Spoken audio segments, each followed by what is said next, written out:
आज पूरा दिन बुखार था। तो मैं भी एकदम से बुखार भगाता हूँ। उस वक्त आपने क्या क्लियर इंडिकेशन दिया कि इस वक्त मैं सेक्स में इंटरेस्टेड नहीं हूं।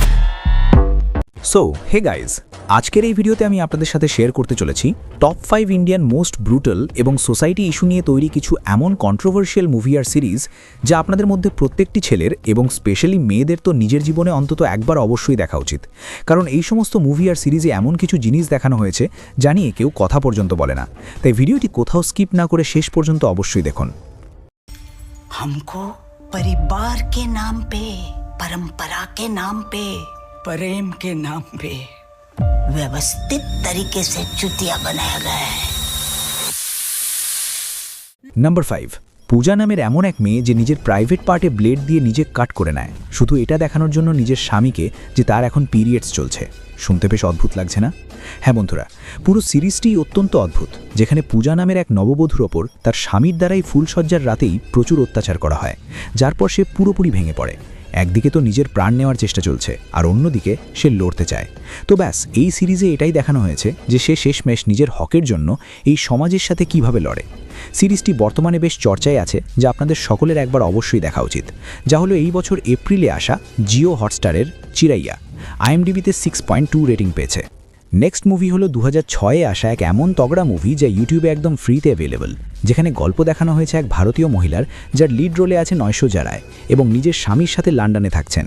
কিন্তু একদিন তিনি হঠাৎ নিজের ঘুমন্ত স্বামীকে তেল ঢেলে জ্যাক্ত পুড়িয়ে দেন। তো শেষমেশ তিনি এমনটা কেন করলেন, আর এমনটা করা সত্ত্বেও সবাই তাকে ওয়ারিয়ার বা যোদ্ধা কেন বলছে? এই সব কিছু তো আপনি এই মুভিটা দেখলেই জানতে পারবেন।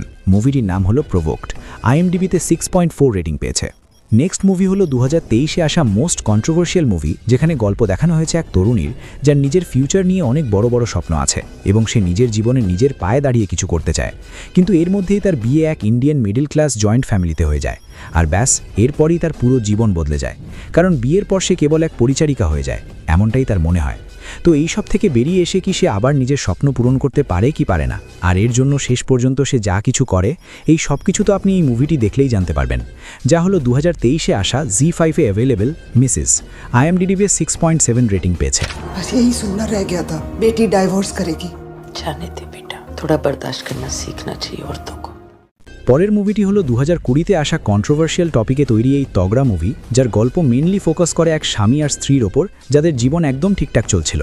কিন্তু একদিন সেই লোকটি নিজের স্ত্রীকে সবার সামনে ভরা পার্টিতে থাপ্পড় মেরে দেয় কোনো কারণে, যার পর সে পুরোপুরি ভেঙে পড়ে। এরপর সে নিজের হকের জন্য লড়তে চায়। তো শেষ পর্যন্ত কি সে বিচার পায় নাকি পায় না? কারণ আমাদের সমাজে তো এটা খুবই ছোটোখাটো ব্যাপার। মুভিটির নাম হলো থাপ্পড়। IMDb-তে 7.0 রেটিং পেয়েছে। অ্যাভেলেবেল আছে প্রাইম ভিডিও আর MX প্লেয়ারে একদম ফ্রি। किसको अच्छा लगता है सर कोई इस तरीके से छुए जबरदस्ती? আর ফাইনালি আজকের এই লিস্টে নাম্বার 1-এর জায়গায় আছে 2016-তে আসা ইউটিউবে একদম ফ্রিতে অ্যাভেলেবেল এক অত্যন্ত তগড়া পাওয়ারফুল মুভি, যা আমি এতদিন দেখিনি, কিন্তু দেখার পর আপনাদের সকলকে আমি হাইলি রেকমেন্ড করব যে একবার অবশ্যই দেখুন।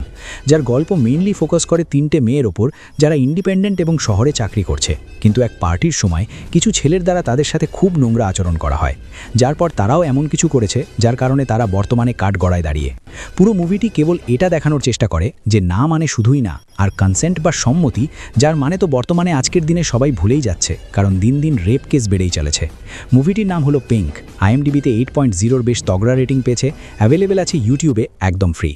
তো আপাতত ব্যাস এরই সাথে আপনার ফেভারিট মুভি কোনটি ছিল নিজে কমেন্টে অবশ্যই জানান, আর হ্যাঁ, সাবস্ক্রাইব করে অবশ্যই যাবেন।